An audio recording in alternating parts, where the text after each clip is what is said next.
What is your honest opinion today about the Scrum battle? I've got my opinion. I've voiced it on various occasions. Well, I think a little bit of the combativeness has gone from, I don't want to sound like the old guy, but when we started that real, you look at the hit, it was so violent. Everything was about the hit. You could just smash and blow through the scrum. So there's that real combativeness there and physicality. I think where it's different today and, who's the strongest pack, I think the better it could be. But when you see props going in on stupid angles to try manipulate a ref, or they play games on the setup and they don't even engage into the scrum, they're just trying to manipulate the ref's perception. I think that's not in the spirit of scrummaging. For me, I think the spirit of scrummaging is, I'm technically going to scrum to the best of my ability. Hey, we'll see who's strongest. Hi everybody, welcome to another episode on the Lessons from the Game podcast, where we deep dive into mindset, habits, and stories that drive high performance on and off the field. Today we are joined by a true legend of the game, a two-time Rugby World Cup winner, 108 test matches for the All Blacks. He is probably one of the most dominant scrummagers in the game ever. But beyond the black jersey, his story is one of discipline, sacrifice, relentless pursuit of excellence. We talk about his early influences, the culture inside the All Blacks, the art of the front row, dealing with setbacks, and how the lessons from the game can shape how we lead, live, and grow. So, without further ado, Owen Franks, brother, welcome. How are you doing, my man? Thanks, Guthro. No, I'm really good. Yeah, thanks for having me on. Always enjoy connecting with you, mate. So it's cool to be here, and nice to meet you as well, Awesome Ben. stuff. Ben, how you doing, man? You good? Yeah, good G. Thanks, mate. Yeah, looking forward to this. All right, Owen, we're going to dive straight into it, all right? I'm going to put you in the hot seat from the beginning. All right. Take us back to missing out on the 2019 Rugby World Cup. I can imagine that must have been a massive disappointment. Take us through that. What were you experiencing in that moment, and how did you deal with it? Really strange. It was, to be honest, a little sense of relief. Being on that mouse wheel of international rugby, continuously from the age of 21. And, was always looking around the next corner and working hard towards that. It was unexpected. I kind of had a feeling the last few days, but so I had a little time to prepare. More so for the family and people around me. But I think it was harder on the people around me because they knew how hard I worked for it and what it meant to me. I think that was tough for them. But for me, I felt a little sense of relief, because I knew I'd given it 110% every step of the way. And there was disappointment because I do, and I still think I should have been there. No disrespect to any of the other front rows that were there, but it was just one of those things. I was, lucky enough. Well, not lucky enough because I earned it to be picked 108 times beforehand, and it's very rarely as a professional player, you get to the end of your career and you haven't had, you haven't been dropped from the team. It doesn't end the way you want it to end. And I was just another number in that case. Unfortunately, it was on such a big scale, but hey, that's the way it goes. I can definitely relate. We all go through it, and I missed out on the 2015 World Cup. I'm a bit older than you, a bit wiser than you, so I missed out on that one. But that was due to also my own choice. It wasn't the same as being dropped, but the writing was on the wall in my case. I think it's tough when we come to that point in our career, everything that we've experienced, and people don't always realize what we experience. We wear heart on our sleeves. It's more than just a game for us. It's part of who we are. It kind of becomes an identity, and we work so hard to achieve those great things. And I think the most important thing is that you need to allow yourself also to feel what you're feeling and in a way grieve about it. But is there anything in particular that you did afterwards to you missed out? It is what it is. How did you move forward? I just moved on to the next thing. I had a contract with Northampton. I had some time to fill in between that I was going to play for Canterbury, so I just moved on. If I had the time again, I probably would have allowed myself to, as you say, grieve a bit and actually allow myself to be disappointed. I was just so stoic around, oh, well, if I can move on, work hard for the next thing. It is what it is, and it was funny. I'd have dreams where it's sort of almost processing in my mind, but during the day, I'm just not allowing it to enter. It probably would have helped me if I'd just taken a step back and probably actually not played for a couple of months, and then really gone over to England, firing. But yeah, like you learn these lessons on retrospect sometimes. Yeah. Yeah. Hey, Owen, were you able to watch the World Cup afterwards? Did you want to watch it, or were you like, was it sort of looking half looking, half not looking? No, I did. I did watch it because I've got kids, and my brother-in-law, Richie Monga, he was with the All Blacks, and I played with those guys for almost 10 years of my life, so you can't really just switch it off. Yeah, I'd be lying if I didn't. There wasn't a little bit of that green-eyed monster when you when you're watching, but you really try to push those feelings down, because it's not about you. It never has been. All right, so normally I threw you in the deep end there. My apologies for that. But now That's let's good. start here. Nice and Right. chilled and relaxed.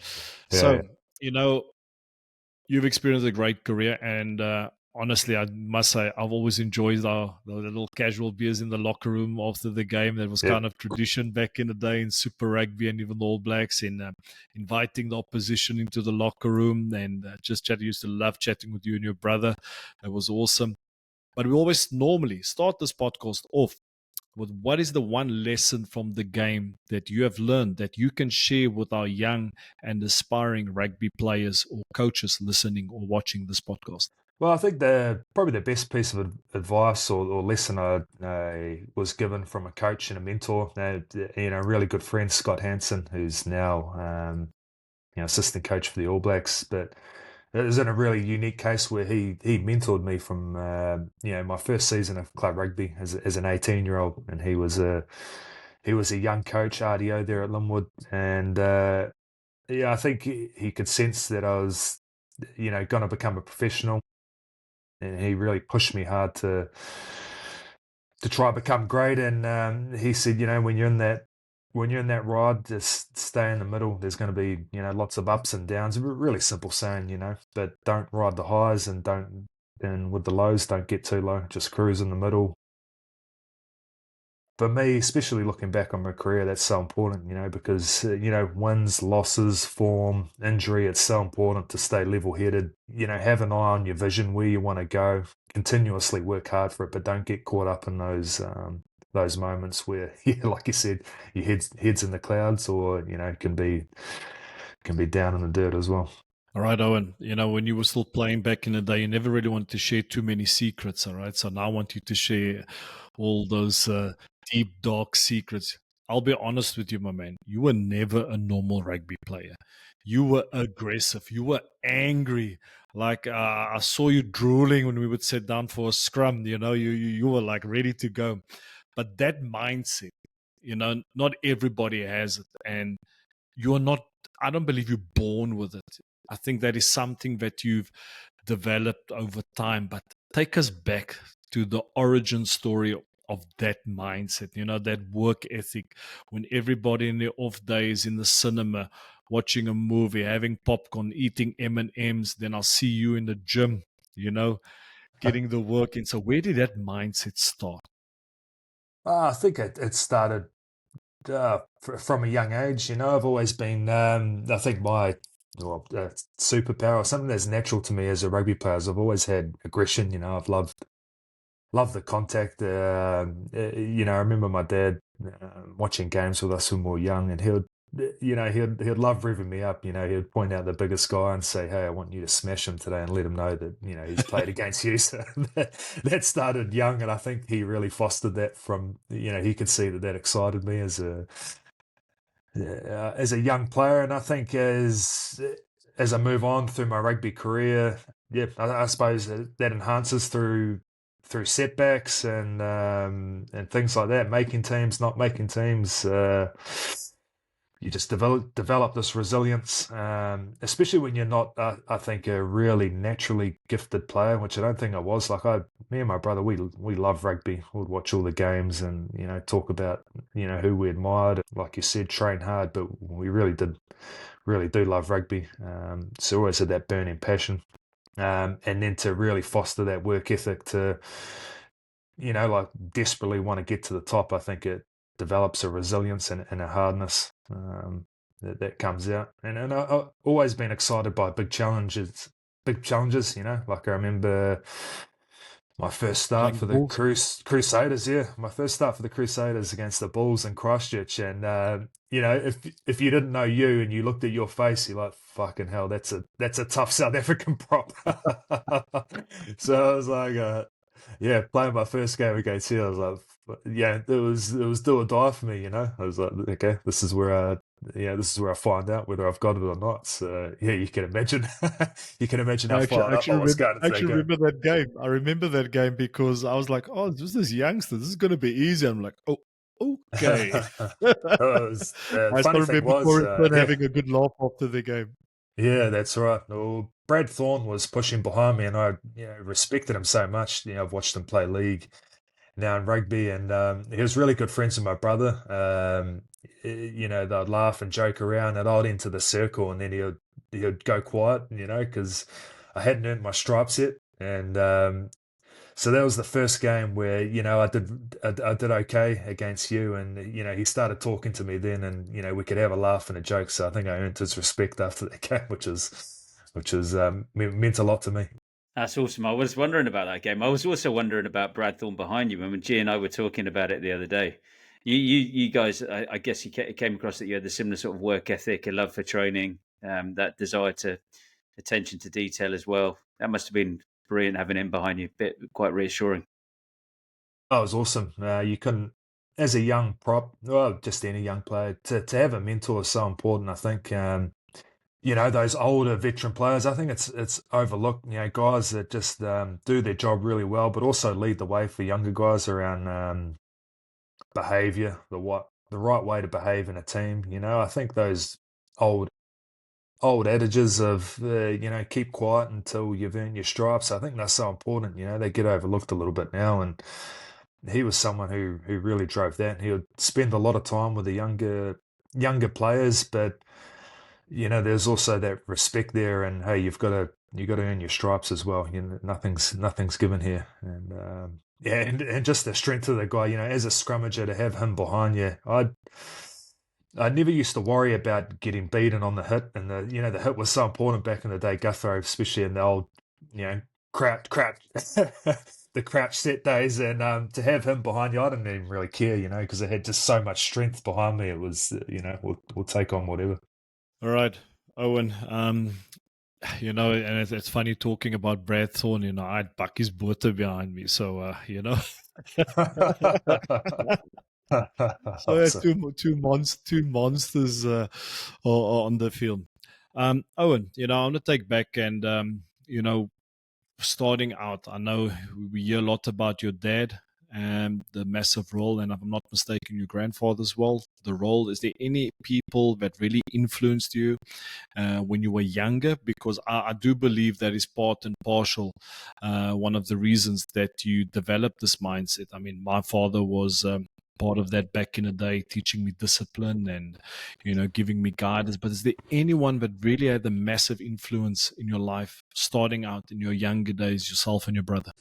Just lucky to have really good parents, especially like I think when you grow up and you realize that you just had parents who took you to the game, watched your trainings, food there all the time, and support, like nothing special. I couldn't tell you about special holidays we went on or this or that, but just lucky to grow up in a small town with two supportive parents the whole way through. And it always surprised me. I had friends sometimes who they'd finish a game of rugby and maybe they didn't play so well, and they just get berated by their dad for, hey, that was shit or this and that. And I never ever had that. I think the only time I got even close to being told off after a rugby game was for walking too much. It was just something like, hey, that's not you. You're a worker. Don't walk too much. And that's something I try to take on with my kids. And those small things, I think, for the development of an athlete or a child, no matter what you're doing, are huge. So, yeah, just incredibly lucky in that sense. And then to get to the age where, they can see that you have a passion to something, for something, and to really give up their time to, foster that. Yeah, you always be grateful, I think. I see, I get sad when I see parents and they, just not engaged with their kids, or, they're so caught up in their own stuff. And I get it. We've all got our own lives, but you only get one chance of growing up and making a difference for these kids. Just lucky that I had parents that did that. Yeah, I think it's so important you said that there, because when I when I spend time with my kids, like, I hardly touch my phone, because obviously my situation is different. Being in La Rochelle, my wife and my kids in Toulouse. But when I go spend time, I don't even know how to say the word in English, jeu de société. So basically just playing board games. There's something I can't find my English word, Yeah, speaking French exactly. too Yeah, much. But playing board games, and the other day I drove like 4 hours by car just to spend 2 hours with my little girl with the cheerleading competition. That's very yeah, important. awesome. And Yeah, we see parents that consume, and just touching base, because I know Ben's going to ask you a very important question after this one, about parents. I've seen it before. Dads speaking to the 10 or 11-year-old son, just having a go at them and shouting. And I mean, that's not the right way to do it, And I think uh, it's important for parents listening, don't live vicariously through your children, yeah, create the right environment, for them to perform. But Ben, yeah. brother, I can see that invisible hand is going up.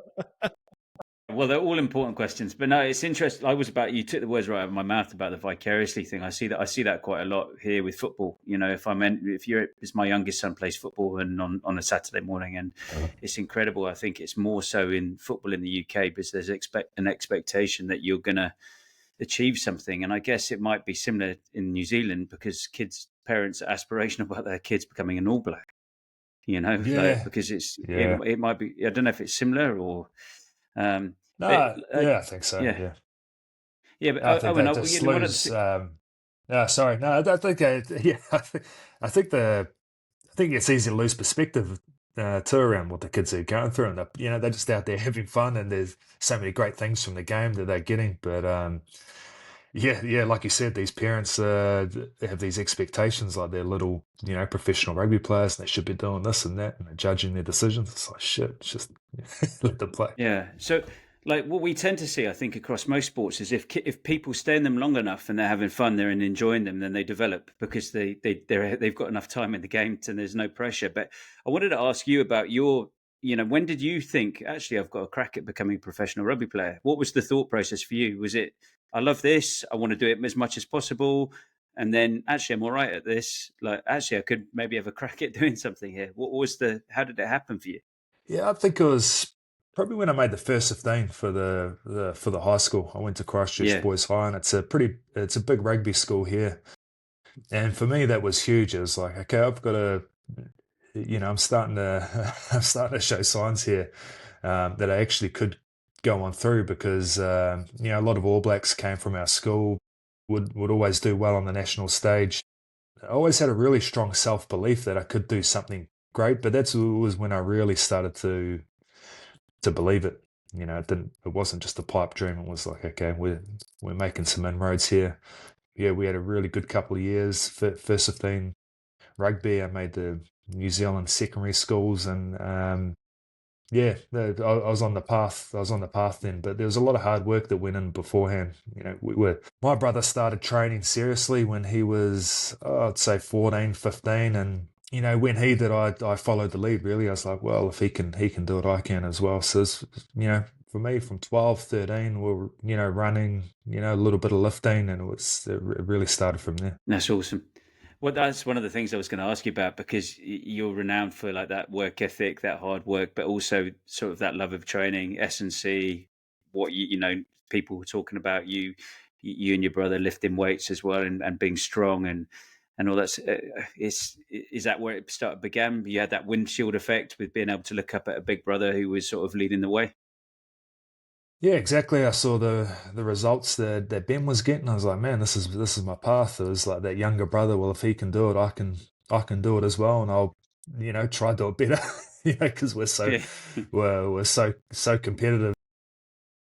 Yeah, I wouldn't say I naturally love training. I just learned to love it because that's what I needed to do. I remember my brother is a really good runner. He's like one of those props, Guthro, who could do the 3K time trial back in the day under like around 11 minutes. He just had a No. really good engine, and I was never like that. I'd go on runs when I was younger, and I'd give up and go home, but I'd just keep turning up and keep doing it and develop this attitude of, okay, I'm not going to stop now and going to keep getting better. But weight training is what I really love. That's always been a passion, and for me, that's fun. People always, why is he lifting on his day off? It's not. It wasn't always about performance in some sense. For me, it was like a release and something fun to do. It was just lucky that it went hand in hand with the sport we're playing. Owen, I get this question a lot, and I know it was one of your strengths, and I still see you still lifting today as well, which is great. A lot of people, or my colleagues, often give me griefs like, "Gee, why are you training so much? You're no longer a rugby player," and then other response I'll get, "But what are you training for? We're not seeing a difference. There's no six packs developing."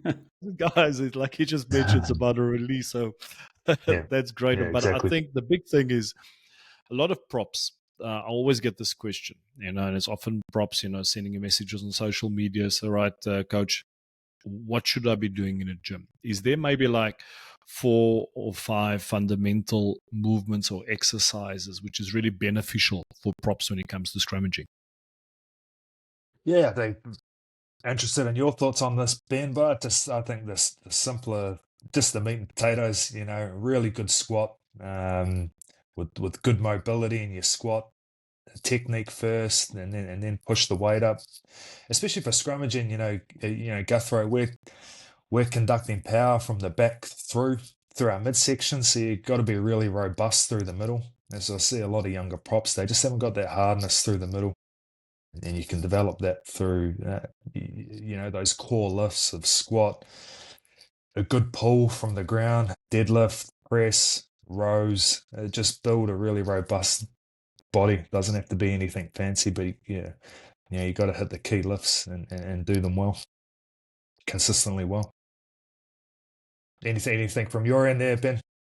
Oh, mate, I love it. No, mate, yeah, you boys smashed it, and I mean, you've put into practice what worked for yourself. So now it's interesting. I think when I look back, a couple of things that you've spoken about already, I find really fascinating. So one of them is I've seen this thing where I'm mates with Henry Paul. I played a bit with Henry Paul. He played league, he played union, and his younger brother Robbie Paul became incredible because he was always and he's really good at stepping and he's evasive and he developed this skill set based on not wanting to be having to develop really quick around his brothers. And when you talk about Ben, it's really interesting, because you've got that person modeling behavior and you've done that, but also with both of you two, it's really fascinating how I'd love to know how you evolved your training, because I think people get told stuff and I think the smart guys know what works for them and they become quite robust. And while they develop, they sort of evolve. Actually, this works a bit better for me, and I'll tweak this. I'll keep this, but that's not so great. I would love to know what that was like, because I think I read about you going to visit NFL or maybe NBA and doing some trips to the US and stuff like that. Yeah, no, I think you're right. How it developed for me, well, I think Olympic lifting was huge for me, and like you said, that was the difference between me and Ben, because he was a more powerlifting type, just big squats, big deadlifts. But I really enjoyed the power aspect as well. I love lifting heavy, but I wanted it to translate, Transfer, yeah, transfer. Sorry, and yeah, no, yeah, yeah. Ben would do that as well. He would do it in a power sense with his squats. But I loved clean and jerks, loved snatches, and I always thought that was a bit of a secret weapon for me. I feel like I noticed the difference in my scrummaging and my impacts and the collisions and that as well. And how it developed as through my career was just training smarter. Really, it's like when you 21, you rock up and hardly have to warm up, and you're hitting your maximal weights within 10 minutes. I suppose the evolution was getting through my rugby career was that I actually had to warm up properly, had to hit my rehab exercises, had to do my single leg stuff to make sure there's no imbalances, and learning those things along the way that you only really get through experience. Yeah, I think to jump in there with your question, I think if we have to go back, I think what's very important to everybody listening, you have to look how the game's evolving as well. Yeah, if you have to go back in the Super Rugby days when we were still playing, when it was about speed, it was like super fast, and the work rate of props tended to be high. So in order for me to be at that level, I started doing extra sessions in the morning, Ben. I would do extra cardio sessions or extra running sessions. And actually, crazy that back then in the Bulls, we would do 30, 100-meter sprints on a Monday, and going. And that worked for me. I loved it. I did it. Yeah. And when I got to Toulouse, I tried to replicate it, but what an idiot. Didn't take it because it's not Super Rugby. The season's way longer. So I think it's important you got to adapt to the level of rugby you're playing and where it's going, where the game is evolving. But I think what is very important to our audience, our listeners, the young rugby players out there, when you're in the weight room, that's a freaking opportunity to become stronger, not just in the gym, but on the field. If you have that in mind, your mindset, okay, what I'm doing right now, it's going to be transferable onto the field. But if you're just going to go through the motions and I'm a bit tired today and I'm just going to take it easy. I just shared with one of my colleagues this morning. Yesterday morning, I did a dice session. So you roll the dice, and then according to the number, that's the set you're doing. And in the last set, I was knackered, 200-meter row, 10 burpees, and another 200. I didn't want to do those 10 burpees because, I'm almost 44 years old. And but then I said to myself, no one else is in a gym. I can stop. Nobody will know about it. But then I said, I'll know about it. And why am I training? Because I want to be strong, fit, and focused. All right. Never said lean, six pack, strong, fit, and focused. Everybody can fit into that mold. But you got to know when you train with purpose, then you will be able to achieve your goals. And I think that's important, Ben, to answer your question. Yeah, I love that. That's very important. You got to be smart as well. You got to be a student of the game. You got to research. You got to ask. You got to chat. Myself and Owen, through the years, we've stayed in touch. We kept on chatting. What do you think? What would you do there? We would keep on connecting. We even did this right now. I sent him some clips like, hey, mate, what do you think around there? I think that's very important. That's awesome. If that answers your question. Yeah, I think it's important to go back to your question with the young front rowers, Guthrowers. You can, for us, for me, I always felt like I needed to hit setups constantly. Like scrummaging's my craft, and it's not just the physical reps on the field, but for me, it would be, I'm gonna hit my heavy squat, and then straight away I've got a band set up on the squat rack, and I'm gonna mentally go through my scrum setup or what I wanted to work on from the weekend. I still think so many props just they leave their work to the field, and there's so many opportunities in the gym or looking on the computer around how you can keep sharpening the blade. They leave the it's pretty hard to get better if you leave your reps to live scrummaging, because that's like the fire. Your live reps, there's pressure, it's variable depending on who you scrummage against, but there's so much work to be done, by yourself, 1v1 with an opponent. So, you're hitting all those layers beforehand and not just leaving it to the live reps to try get better. I think from when I listen to both of you and when we listen to some of our other guests, one of these things that comes up, I guess, is intentional practice. It's the intentionality, isn't it? In sort of not going through the motions in whatever you do. And I love that. That's a real good takeaway. Owen, I think especially for our future Oxen chairs and Lomax is listening, want to become dominant scrummagers. This is the question that I get a lot, that you get a lot. How can you become a dominant scrummager? I know this is not an easy question, but if you can give your take, you touch base there in terms of, sharpening the blade in the gym, doing your setups. But if you can get advice to a young prop, 22 years old, he's in the academy system, in a professional club, or anyone that wants to become dominant in their craft in scrummaging, what should they be doing? Well, what do you believe is the key to dominating in this? Well, I think you've got to take it personally. It's got to be. It's a game within a game. As you know, Gutho, like for me, some of my worst memories from rugby are from not scrummaging well because it was so personal. The thought of getting dominated just made me feel sick, and that shame that you carry with you. So you've got to take it personally, but also not take it personally when it does happen, because it's not reality that you're going to win every scrum battle. But and for me that means and I don't never want to go backwards, so I'm going to tick all my boxes. I'm going to hit those mental reps. I'm going to do my homework on my opponent, respect them off the field. But then when you cross the line, you have no respect for them, and you've got to have that killer mindset. Because it's a physical contest. So you got to want to dominate. So you've got to tick all those boxes, and I think really treat it as a game within a game. Yeah, you do your stuff around the field, and that's obviously incredibly important. You've got to be a well-rounded front rower. But when that whistle goes for scrum, lights go out to everything else in the game. That's the only thing you're worried about is dominating this contest. And you don't expect to be praised for your scrums. It means more to you than anyone else. But that's all right. That's the nature of the job. Owen, I just had a good laugh this morning because years ago I worked with Jacques Nienaber, defensive coach, when he was with the Box Consulting, and obviously went on to be Springbok coach, winning World Cups and so on. And he used to have this phrase, and I think this is applicable, and we're going to modify it for scrummaging. So he would always say, what is the worst thing you could potentially say on a Sunday afternoon lunch in front of your in-laws? You'd break down those ugly words, beep, beep, beep. That's probably, think of the most embarrassing thing that you can say and you feel ashamed. And he always used to say, anything worse, what's worse than that is missing a tackle.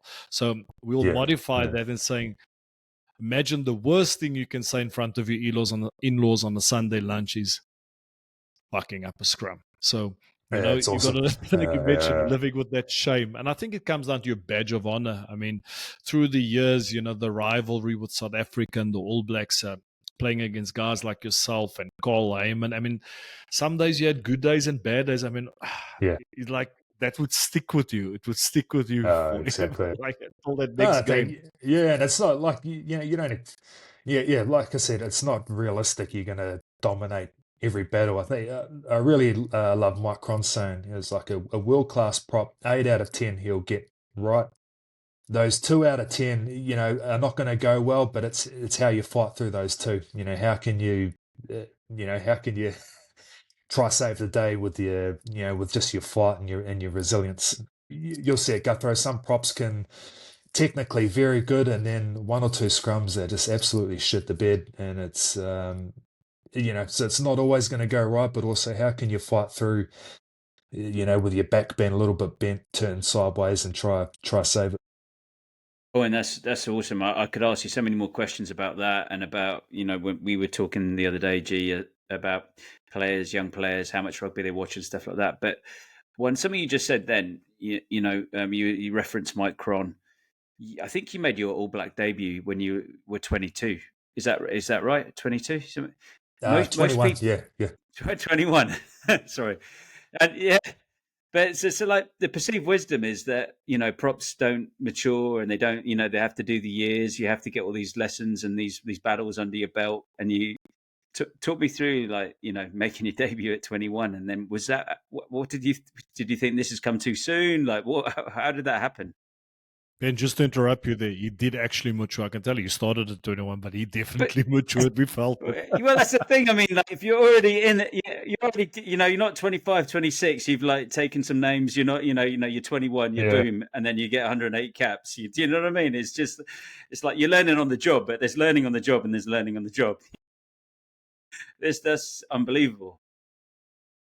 Yeah, I think what we touched on before, I started at a young age, but also there was a lot of groundwork that went in beforehand. So I remember people would always talk about back then, especially trainers, like, what's your training age? Especially back then when, rugby's still so young professionally. I think we're just scratching the surface now in terms of training and preparing well. These younger athletes coming through. Like I said, I was in the gym at 14, so by the time I was 18, 19, I'd had years on years of those, getting those reps in with technique and hardening the body. Whereas most people were coming into academies at 17, 18 and only just picking up a bar for the first time. And then on top of that, like I said, having mentors, fathers, Scott Hansen around me who were helping foster this mental edge around, hey, you're ready. Doesn't matter your age. If you're there, you're good enough. And I think I always relished just trying to prove people wrong. So, like I said, when I made my debut and I was playing against Guthrie, it wasn't, holy shit, this guy looks like a fucking animal from from friggin' Pretoria. How am I going to cope? It was, man, I've got to, Persian King. yeah, I've got to dominate this guy. So Brad Thorne will talk to me, and then when it was with the All Blacks, it was like, man, I deserve to be here. I'm going to prove everyone wrong. I don't care that I'm a young prop. I'm going to hit the ground running. That just mindset is huge, I think, and yes, you're laying that groundwork beforehand. Owen, I think there's another topic which is very important. All right. You were very angry on the rugby field. Like you had rage. Like you could see that fire in your eyes and you wanted to kill someone. I did too. When I was a player, I used to love it, absolutely love it from the bottom of my heart to hurt people. I used to love it. It gave me so much joy and pleasure. You had, if not more than that, but what was the origin of that aggression? Because a lot of players ask me, like, how can I be more aggressive? How can I be more aggressive? How can I have more fight? How can I have more dog? So if you can maybe share with us insights in terms of where does that aggression come from? Did it start with your dad telling you got to go hit this guy, or where did it come from? I think it's just intrinsic. You can see when you watch kids play rugby, some kids love the contact and some kids shy away from it. And it's not, how do I say? You can't judge a person for that. You either love running in and wanting to throw your body into it, or it's not for you. And I always loved that side of the game. It wasn't hard for me. I suppose the misconception is you have to get yourself into that state. But what I learned through my career is that that's naturally going to come. I thought I had to be angry and write angry things in my book to be like that in the field. But looking back, I didn't have to do that. I would have seen the contact and wanted to run into it anyway. And like I said, not being a naturally, I was never going to be a ball player, but I thought my skill can be, when I hit a ruck, I'm going to try blow the person through the other side of it, or I haven't got the best tackle technique, but I'm going to run into them harder than anyone else. And, like some people get a real good buzz from scoring a try. From me, I got a really good buzz from, dominating someone in a tackle or through the ruck or in a scrum. That was my scoring a try. I think the way I train, I train the way I intended to play. Would always find the guys who were looking to do competitive skill work and develop that physical edge. My brother, Kevin Mialamu, was awesome, especially, when I came on, I was young, but he was in his early to mid-30s and he was still picking up skill drills with the young players, doing the physicality work to a high level. So I gravitated towards those guys. Yeah, I suppose the hard thing is as you get older, and when I was that guy into my 30s, it became harder to train that way. Yeah, is what it is. I think I burnt the candle hard at one end early, and as I got through, I was hanging on, doing my best. Oh, and you were part of a great All Black team, double World Cup winner. What created that environment? You've talked about that work ethic with someone like Kevin Mialamu, even in his 30s. Was it because it was hugely player led? Was it an exceptional talent? Was it the work ethic of the group, the coaches? Was it everything? What for you made it what it was? I think it was the perfect storm of everything in a rugby sense. In short, we had outstanding leadership, with those top guys that had been through hardship. Also, underneath that group, we had really good leaders as well. There's guys in that sort of 30-40 test bracket. Yes, incredibly player driven, but also you had these coaches with years and years of experience, in their 50s and 60s. The discipline of the group was at a really high level, where if you didn't meet the standard, it wasn't a negative environment, but if you didn't meet the standard, then you weren't there for very long, and the cream really did rise to the top. And I think in that team that I've never experienced anywhere else, it's just an unshakable self-belief that we would always win. It was never a question. It was like a borderline probably arrogance going into games. Like, we'd do a homework and preview who we're playing, but it was never a question whether, it was going to be whether we were going to win or not. Owen, if you're talking about you guys, just believed when I used to get so mad. There were some games back in the day would be leading, and then I don't know what the hell, you guys put a spell on the ref or something. No, I'm joking. You guys deserved it. Then you win in the last minute, like literally the last minute, the game's over. And I still remember the game in Soweto. I think it was John Smith's 100th test match. And then you guys snuck it in the last minute. That belief, belief drives behavior. I recently, or not recently, a few years ago, I read this book called Perform Under Pressure, Kerry Evans. I think he worked with you guys. Is there anything from a mindset point of view that you guys really worked? We talk a lot about the rugby skills in terms of the work ethic, the physical part, but the mental aspect of the game, it's even more important today than it has before. Is there any insights that you can share? Maybe it's your guys' secret, maybe you can't, but something that you guys did that helped you in order to win those 2 World Cups back to back, 2011, 2015. Yeah, I think I was fortunate to come and start my career in that cycle where we're just getting through a bit of pain. That 2007 loss, where they really decided to change some things and acknowledge that the All Blacks really have failed for a long time on the biggest stage. Would do well in between the World Cup cycles, but find a way to lose at crunch time on World Cups. And when I started my career, I think is when they started working with Kerry Evans and really facing facts and training to thrive under those high pressure moments. I was there in 2009, Guthrie. I remember we lost to you guys 3 times. And I think something switched in 2010. First test against you guys was in Auckland. And we had a really good performance. And I think from then on, it's just incredible self-belief, but also the work that we were doing under pressure made a big difference. Our training changed quite dramatically.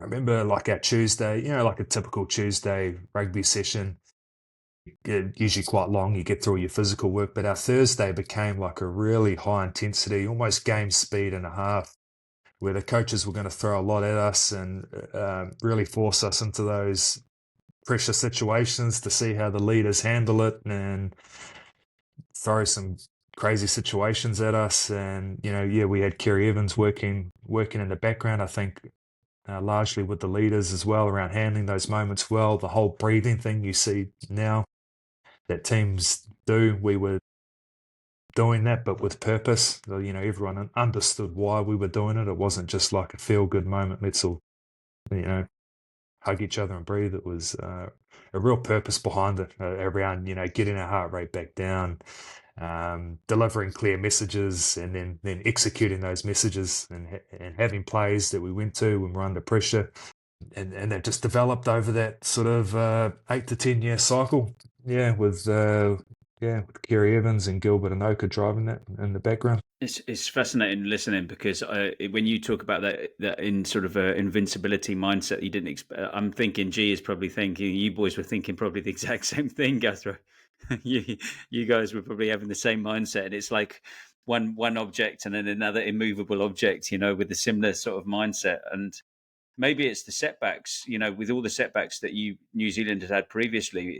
Was that the fuel, do you think, Owen, that led to that catalyst? I think I remember Wayne Smith writing about that 2009 experience, and then that being a bit of a catalyst for him personally. But was that a catalyst, do you think, in the fuel for the team?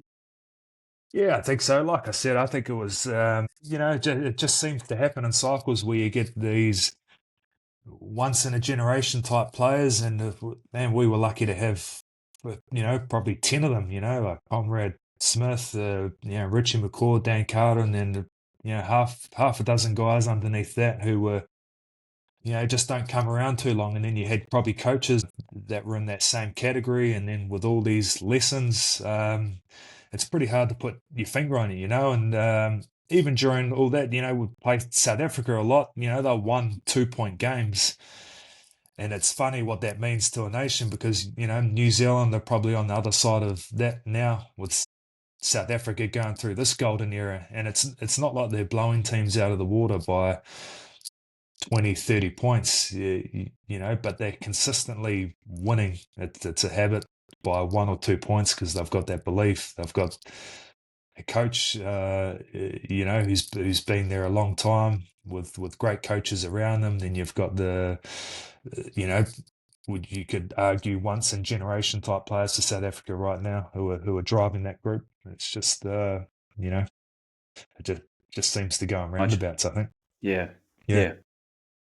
Owen, we were just talking about earlier about setbacks, and sorry for starting off the conversation with the 2019 World Cup, but were there any other setbacks in your career that you can share, whether it's injuries or something that you maybe went through, whether it was on the field, personal, anything like that you went through, which was really tough for you to get through, and that you can share with us, and what was the process that you used to get through that and get back to where you need to be?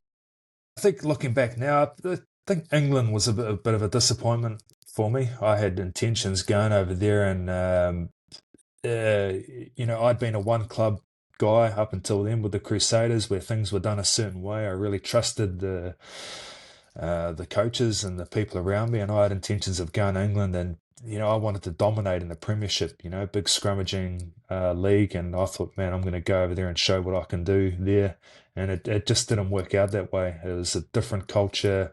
I'm not saying good or bad around scrummaging, around coaching, and it was just a big eye opener, and trying to navigate those things while performing. And in that league, every scrum was do or die, and I did okay, but I didn't do as well as I'd planned for.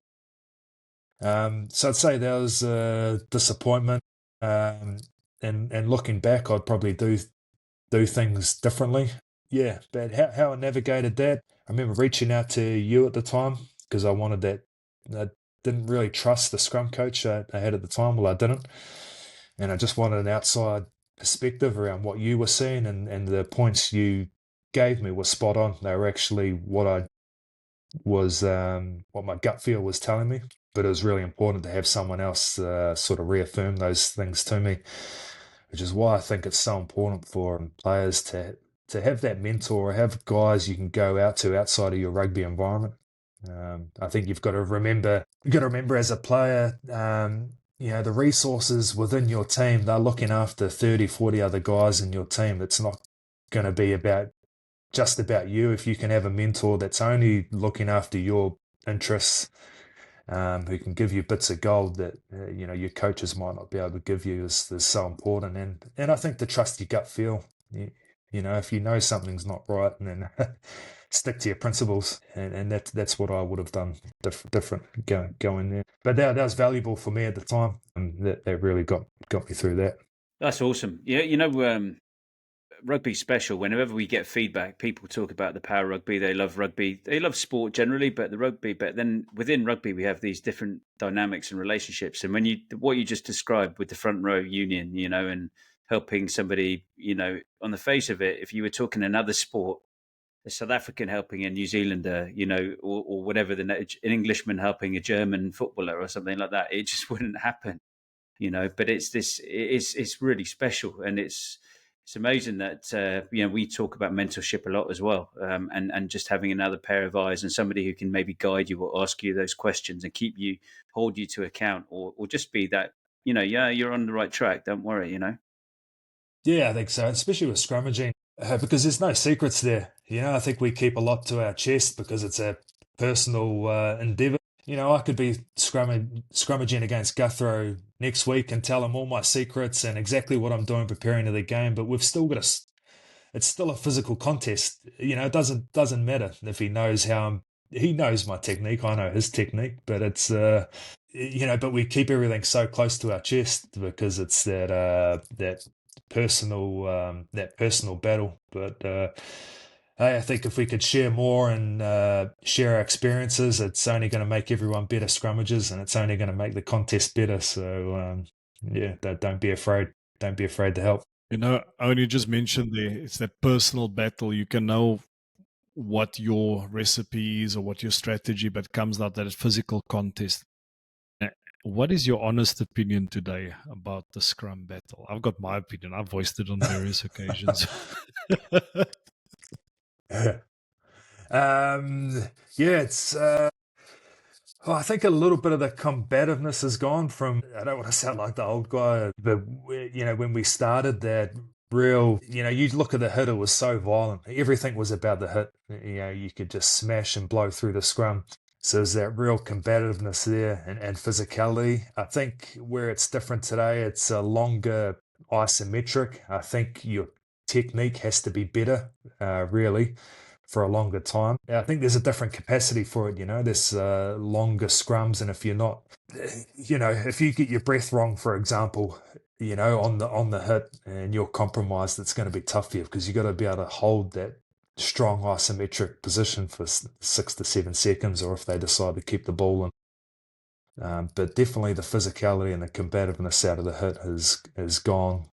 Yeah, it is. It's disappointing when you see teams going with a negative mindset, and that's always been there. I suppose. I think, like I said, if we just had a standardized technique or a standardized way of how everyone sets up the scrum, and then it's the more we can make it about the contest and who's the strongest pack, I think the better it could be. But when you see props going in on stupid angles to try manipulate a ref, or they play games on the setup and they don't even engage into the scrum, they're just trying to manipulate the ref's perception. I think that's not in the spirit of scrummaging. For me, I think the spirit of scrummaging is, I'm technically going to scrum to the best of my ability. Hey, we'll see who's strongest. And, like for me, you're the same, Guthro, the way you scrummage. I would rather take a hiding and go backwards than to collapse or try and manipulate a ref's opinion. You know what it's like when you got a 50-50 ref call and people come pat you on the back and you almost want to push them away. It's like, fuck, I didn't really do anything for that. But then when I see props now and they get a 50-50 call and they high five with the back, that really grates me.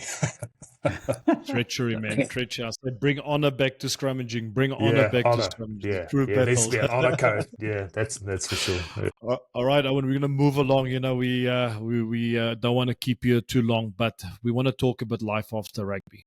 If you can give us an update, what are you up to these days? I'm definitely sure you're not just spending time in your own home gym doing squats and deadlifts and power cleans and hitting your 280 squats. What have you been up to? Yeah, so I retired last year. Last year with the Crusaders, retired, and about 2 weeks later, I was with the Japan national team as assistant forwards coach under Neil Hatley and Eddie Jones. That was awesome. Had just an amazing opportunity to retire and then go straight into that role. Very, very lucky and privileged to be working under that crew. So yeah, it was so 6 months of the year I'm in Japan, on and off. So at the moment I'm just preparing for that cycle again, which I'm really enjoying being on the coaching side now and realizing from a coaching perspective it's actually about the whole group, not about the individual. Whereas you know that as a player, but it is very much a personal thing as well.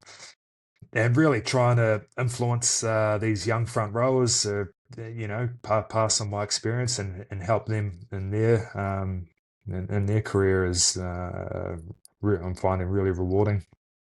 So I'm preparing for that at the moment. Also got a little side job with World Rugby, helping the referees in Japan with their decision making around the scrum and maul, which has opened up my eyes to how difficult their job is as referees making those decisions under pressure.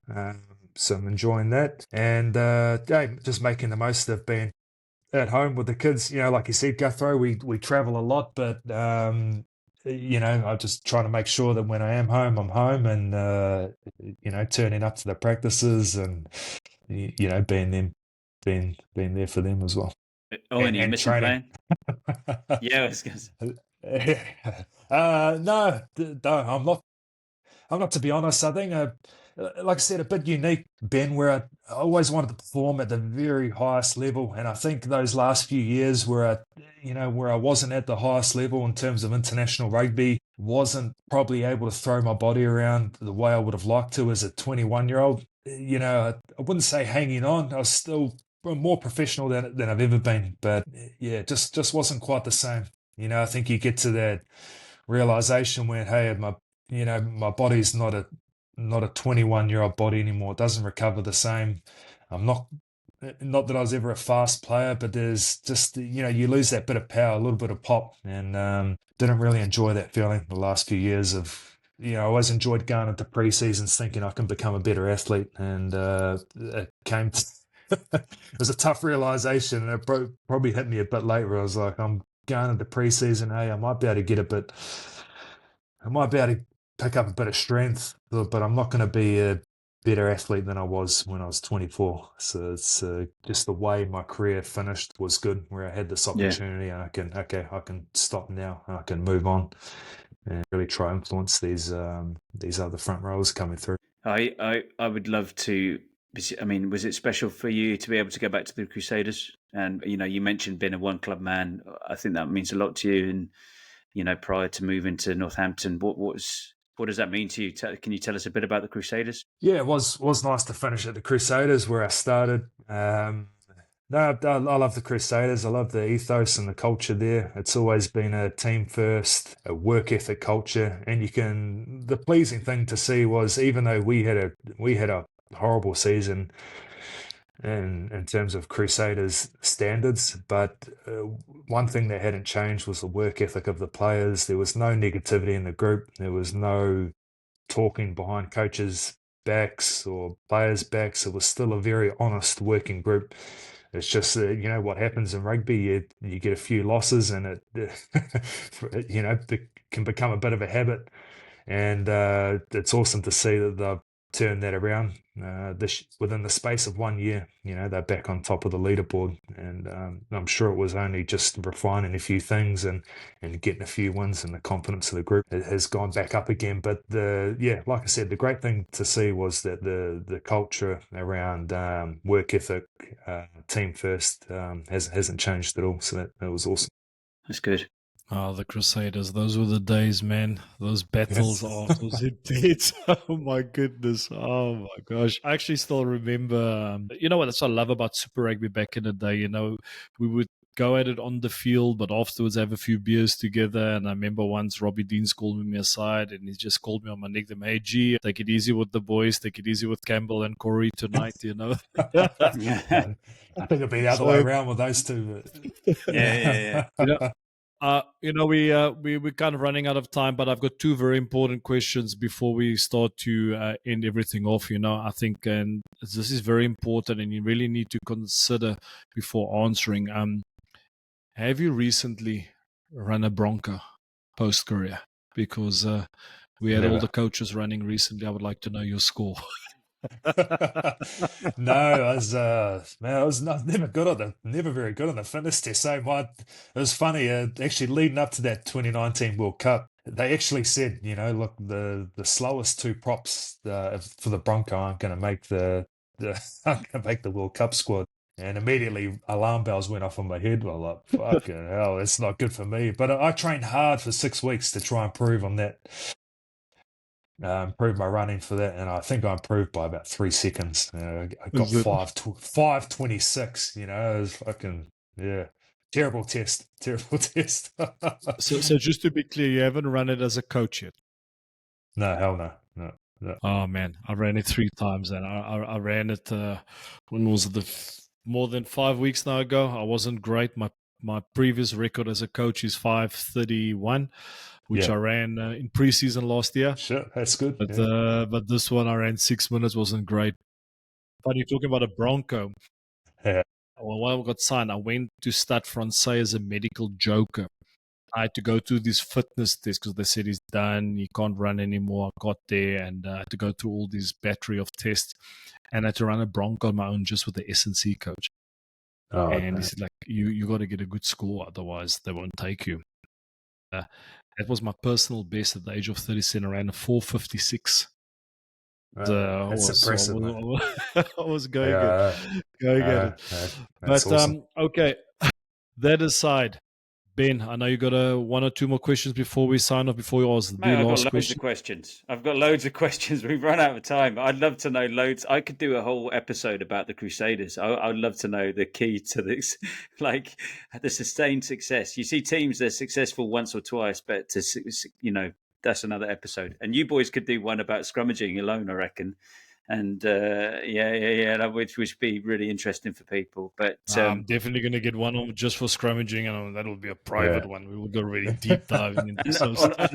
and earlier, when you mentioned 3100s, I had a bit of a flashback stroke heart attack. I actually did a off season for a couple of weeks with Mike Brewer, who I don't know if you remember him. Brewer, but when he came over to the UK, and I went up and he used to do like 3150s as his warm up for everything, like it was. And I just suddenly had flashbacks when you said that, and a nervous sweat, and I couldn't, so that was fun times. But that's another awesome, story. Yeah. He was an awesome header too, wasn't he? Yeah, very physical. Look at. Yeah, he was he was incredible.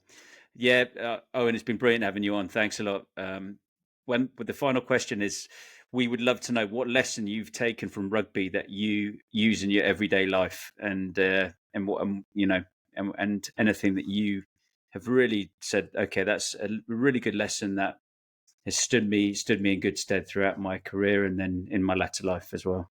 I don't know the lesson, but just resilience. I think to survive or to be a professional rugby player and survive there for a decent amount of time, you got to have a certain level of resilience around getting through challenges and problem solving. And I think that's the biggest thing I've taken from rugby. The biggest gift rugby has given me is the ability to persevere and get through and do well. Yeah. All right, awesome stuff. Owen, thanks for taking the time for joining us today. And I'm not going to hold the notes. Still early morning. You probably have to get ready for the kids now, so we're not going to keep you too long. But thanks for taking the time for joining and also sharing some of your stories with us, and also the method behind the madness. All right, that crazy work ethic. And I just want to say, as always, I always say this: you always massive respect, man. Not just for what you achieved, but just your humility throughout your career, and still, you're a legend of the game, and just the way you're also inspiring people. I know you're doing a lot of stuff outside of rugby as well, which is great. So keep that up. And, it was a massive honor to chat with you again. And thanks for all the tips you've been giving me over the years as well, and also the recent help you've been giving me. So appreciate that. And looking forward to another Scrum chat with you, man. No, sounds good. Thanks for staying in touch, Guthrie. I appreciate that, mate. And nice to meet you, Ben. Really enjoyed the chat.